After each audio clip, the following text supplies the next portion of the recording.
Hello students, एडोबिला point channel में आपका स्वागत है। और संडे की छुट्टियों के बाद हम लोग पुनः एक बार वर्कशीट लेकर आपके सामने आए हैं।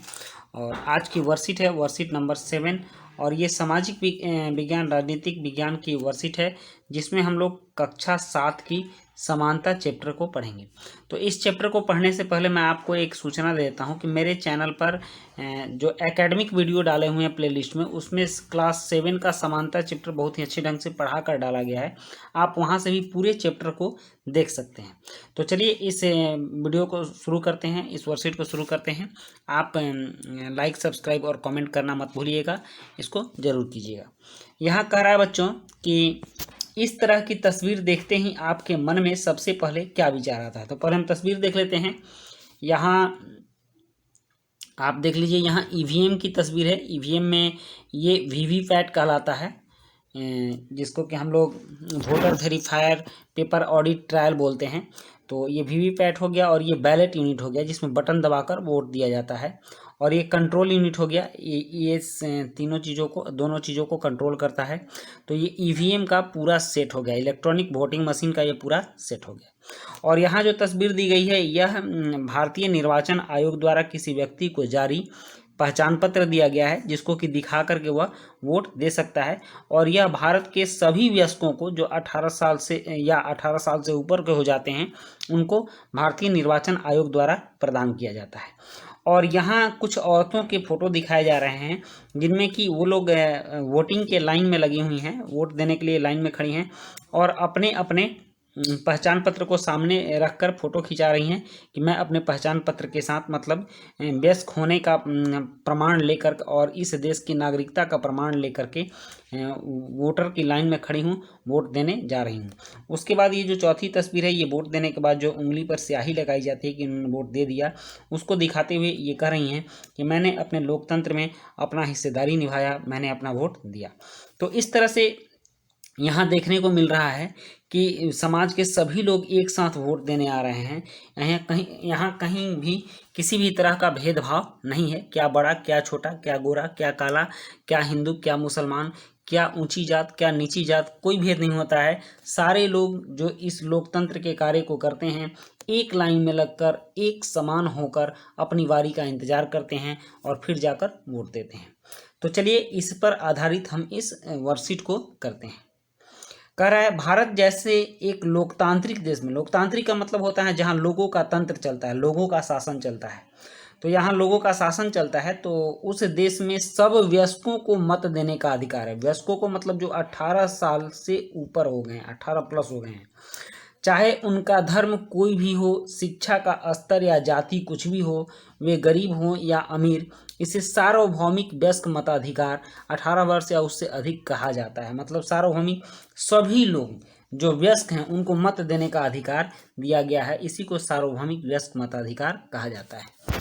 सार्वभौमिक वयस्क मताधिकार का विचार समानता के विचार पर आधारित है।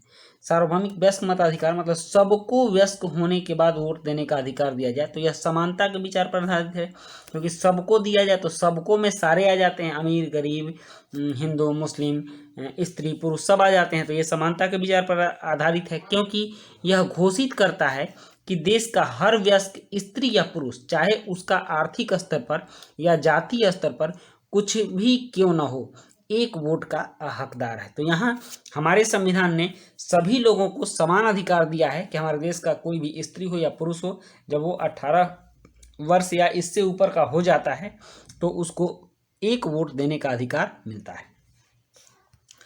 अब है यहाँ पर कि बहुत से लोग हैं जो भारतीय लोकतंत्र में रहते हैं, जिन्हें मताधिकार प्राप्त है, लेकिन जिनका दैनिक जीवन और कार्य करने की स्थितियाँ समानता से बहुत दूर हैं। मतलब कि वो लोकतंत्र में तो समान है, लेकिन सामाजिक स्तर पर वो समान नहीं है। तो हम कह सकते हैं कि राजनीतिक रूप से सभी समान हैं, लेकिन सामाजिक रूप से असमानता कई क्षेत्रों में मौजूद है। अक्सर कुछ लोगों के साथ असमानता का व्यवहार बस इस कारण होता है कि उनका जन्म किस जाति, लिंग या धर्म में हुआ और वे उस उच्च वर्ग के हैं या मध्यम या निम्न वर्ग के, इस आधार पर उनके साथ भेदभाव हमारे समाज में किया जाता है। तो सामाजिक असमानता के कुछ पहलू हैं, जैसे जाति के आधार पर समाज में असमानता है, धर्म के आधार पर समाज में असमानता है, और आर्थिक स्थिति अमीर और गरीब के आधार पर समाज में असमानता है, और लैंगिक स्थिति मतलब स्त्री या पुरुष के आधार पर भी समाज में असमानता है कि कुछ काम पुरुषों को करने की स्वतंत्रता दी जाती है लेकिन वही काम स्त्रियों को करने की स्वतंत्रता नहीं होती है। कुछ कार्य ऊंची जाति के लोग कर सकते हैं लेकिन नीची जाति के लोग उसी काम को नहीं कर सकते हैं, इस तरह की असमानता है। किसी कार्य को कोई धर्म विशेष के लोग कर सकते हैं और किसी धर्म के लोगों को वह कार्य करने से रोका जाता है, यह धर्म पर आधारित असमानता है। और ऐसा भी देखा गया है कि कहीं कहीं अमीर लोग अपने लिए कुछ विशेष परिस्थिति उत्पन्न करवा लेते हैं अपने लाभ के लिए, और उस परिस्थितियों से गरीब वंचित रह जाते हैं। यह आर्थिक आधार पर असमानता हमारे समाज में दिखाता है। तो इस चैप्टर में आपको कहा जा रहा है कि राजनीतिक स्तर पर हमारे देश के सारे लोग समान हैं, लेकिन सामाजिक स्तर पर अभी भी हमारे देश में असमानता की स्थिति बनी हुई है। नेक्स्ट है, कह रहा है कि लोगों के साथ असमानता का व्यवहार होता है, मतलब गैर बराबरी का व्यवहार होता है। जब किसी को बड़ा या छोटा दिखाया जाता है तो उनकी गरिमा को ठेस पहुंचती है, मतलब उनके आत्मसम्मान को ठेस पहुंचती है, उनके सम्मान को चोट पहुंचती है। हर कोई समान सम्मान मतलब बराबर सम्मान पाने, इज्जत पाने और गरिमा पाने का हकदार है। ये बात आपको समझाने का प्रयास किया जा रहा है 1975 में बनी फिल्म दीवार के द्वारा।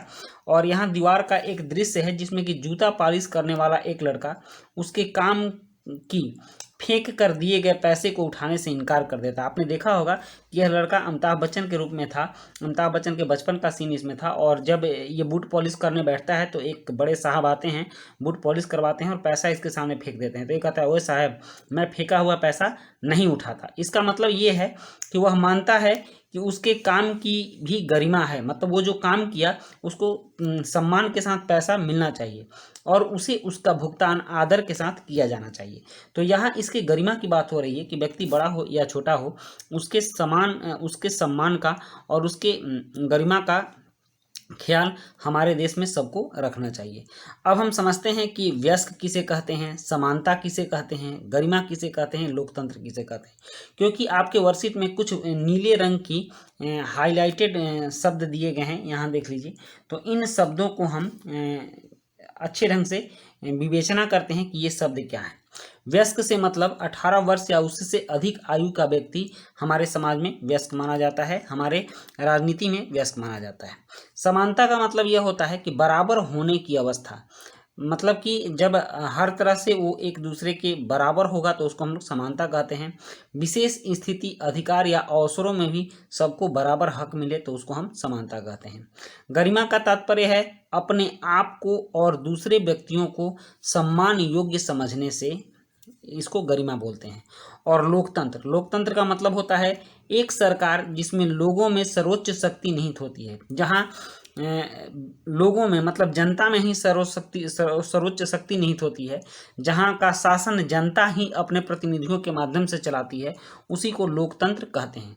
और उनके द्वारा प्रत्यक्ष या अप्रत्यक्ष रूप से प्रतिनिधित्व की एक प्रणाली के माध्यम से अभ्यास किया जाता है, जिसमें आमतौर पर समय समय पर होने वाले स्वतंत्र चुनाव शामिल होते हैं। जनता अपने प्रतिनिधियों का चुनाव करती है और वही लोग शासन करते हैं, तो इसी को लोकतंत्र कहते हैं। क्योंकि लोकतंत्र में शासन जनता के प्रतिनिधि मतलब जनता ही एक तरह से प्रत्यक्ष अप्रत्यक्ष रूप से शासन करती है। अब यहाँ आपके लिए एक गतिविधि दी गई है कि कांता, ओम प्रकाश, वाल्मीकि और श्रीमती अंसारी की कहानियाँ अपनी पुस्तक से पढ़ें। तो बच्चों, ये कहानी मैंने इस चैनल पर एकेडमिक वीडियो में क्लास 7 की जो वीडियो है, क्लास 7 एसएसटी की वीडियो है, उसमें समानता चैप्टर को काफ़ी अच्छे ढंग से पढ़ाया है।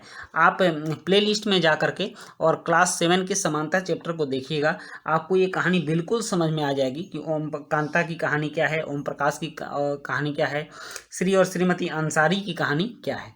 तो बच्चों, ये थी आपकी वर्कशीट और इस वर्कशीट में आपको मात्र 2 प्रश्न दिए गए हैं और दोनों प्रश्न काफ़ी इंपॉर्टेंट हैं क्योंकि ये आपको पूरी जिंदगी साथ देंगे। तो आप इनको देख लीजिए। ये 2 प्रश्न हैं। सार्वभौमिक वयस्क मताधिकार को परिभाषित करें और दूसरा है, क्या आप चुनाव में वोट डाल सकते हैं, यदि नहीं तो क्यों। तो चलिए इन प्रश्नों का उत्तर करते हैं। पहला प्रश्न है यहाँ पर कि सार्वभौमिक व्यस्क मताधिकार को परिभाषित कीजिए। तो इसका उत्तर है लोकतांत्रिक देशों में सब व्यस्क को, यहाँ व्यस्त लिखा गया है, व्यस्क होगा, सब व्यस्क को, आप इसको व्यस्क पढ़ेंगे, 18 वर्ष या उससे अधिक जो होते हैं उसको व्यस्क बोलते हैं, मत देने का अधिकार है, चाहे उनका धर्म कोई भी हो, शिक्षा का स्तर या जाति कुछ भी हो, वह गरीब हो या अमीर हो, इसे सार्वजनिक व्यस्क मताधिकार, यहाँ भी व्यस्त हो गया है, इसको आप व्यस्क पढ़ेंगे, व्यस्क मताधिकार कहा जाता है। और चलिए प्रश्न 2 है। प्रश्न 2 में, क्या आप चुनाव में वोट डाल सकते हैं, यदि नहीं तो क्यों? तो इसका उत्तर है मैं चुनाव में वोट नहीं डाल सकता क्योंकि मैं 18 वर्ष का नहीं हूँ, और हमारे देश में यह धारणा है कि 18 वर्ष से ऊपर के लोग ही वोट डाल सकते हैं। तो बच्चों ये थी आपकी वर्कशीट, और ये वर्कशीट आपको काफ़ी अच्छी लगी होगी, मैं आशा करता हूँ। तो आप लाइक, सब्सक्राइब, कॉमेंट जरूर करेंगे, और इसके साथ ही ये वर्कशीट समाप्त होती है। मिलते हैं नेक्स्ट वर्कशीट में। Thank you.